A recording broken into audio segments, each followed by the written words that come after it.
Good morning. It is Thursday. It is Valentine's Day. I don't particularly celebrate Valentine's Day. I think every day you should show the people that you love them, and the people you love, you should tell them every day. And you don't need a day to express love.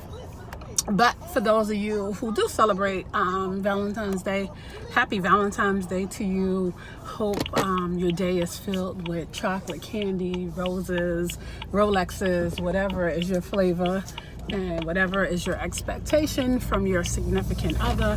Hope that you are reaching it. And yeah, so happy V-Day. So it's been a minute. I haven't done a video in over a week.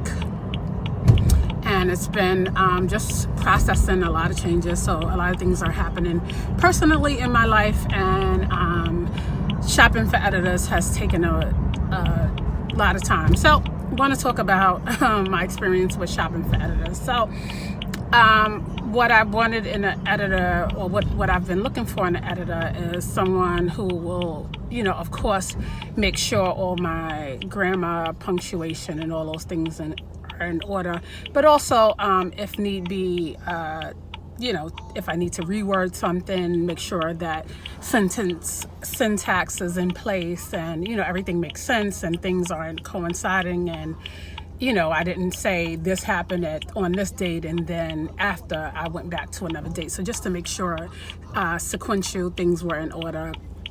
So anyway, I sent piece of my manuscript to 3 different editors, and 2, the feedback was really good. Some sentence restructuring, some sentences were like conflicting, but feedback that you would expect an editor to give. And then the 3rd editor that I sent, who was referred by a friend, gave me some very, very negative feedback, and she's like, "Oh, you need to turn this into a novel. Stories like these sell better as novels." So she didn't actually edit my manuscript that I sent her, or a portion of the manuscript that I sent her. She just gave me some unsolicited feedback. But be that as it may, her negative feedback came unexpected, and for about 2 days I kind of pondered on what she said. Like, maybe I shouldn't tell my story. Maybe I should just write a novel with similar people to get my point across. And then I thought about it, and I'm like, how can somebody tell me what my vision is, that to close my mouth and not tell my story? So I emailed her back and I said, hey, thank you for your unsolicited advice. And lucky that I believe in my story, or else I would have chucked it and rewrote a different story. And then her response to me was, well, good luck. I didn't believe in your project. So here's what I want to talk about, is that if you let someone else's opinion of you sidetrack you from what you're doing, then we never get anything done. So my lesson learned is that just because one person doesn't believe in your vision does not mean that you shouldn't fulfill it. So while it was very hard to hear, and I didn't like her feedback, and I almost was like, you know what, forget about this book. But then I said to myself, it's a good story. It needs to be told. People can benefit from this story. The story is really just about so much healing and where I started, and my journey that I'm able to heal. So I really like to share it with people and hopefully help some other people heal. Hopefully other people will see me in themselves and begin the healing process. So anyway, that was my editing story that happened to me. But I'm back, and I am motivated and excited, and I have a great editor who believes in the project, and she's like, don't add nothing, don't change nothing, let me do my job and let's make this great story. So happy that I have someone that is invested in my writing and that believes in the story and that will help me stay true to what I want to tell and just do her fucking job as an editor. But, you know, anyway, back to in my opinion. So a lot of things has been happening. So I kind of want to talk about Gucci. So by now, like, everybody knows that Gucci had put out the blackface turtleneck and then yanked it off the shelves and did kind of like a public apology. And they're actually meeting with Dapper Dan in Harlem to, I guess, for diversity and inclusive purposes.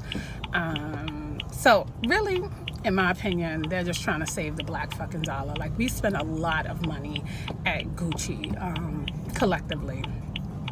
And I'd like to believe that these high-end designers that keep doing these like racist innuendos, these little subliminal racist, and then, you know, hands up, I know what I was doing, hands up, I know what I was saying. I think like it just doesn't cut it for me. Now, while I'm not spending thousands of dollars on Gucci, I do here and there buy Gucci. I just actually bought a pair of Gucci loafers this past December for work, and they're very, very comfy. I spent $1,150 for these damn loafers, only for you to insult me, Gucci, the next month. So I'm like, man, I just spent this money on these loafers. But you know what? The motherfuckers is going on eBay. Sold. Because fuck you, Gucci. And in my opinion, your apology is just too late, too little. You should have knew fucking better. And I think that everybody that are people of color, you should spend your money where you are appreciated and not tolerated. So Gucci won't be getting any more of my money. I don't give a goddamn how many times you apologize. It's a no for me, Gucci. So everything Gucci that I own is actually on eBay, ready for sale, and yeah, it's a no for me. So in talking about Gucci, Floy Mayweather too went in Gucci just yesterday or the day before and dropped a load of money, and he's like, look, I'm gonna do what I want to do. I've never been a follower. So Floyd, Gucci will take your black dollar,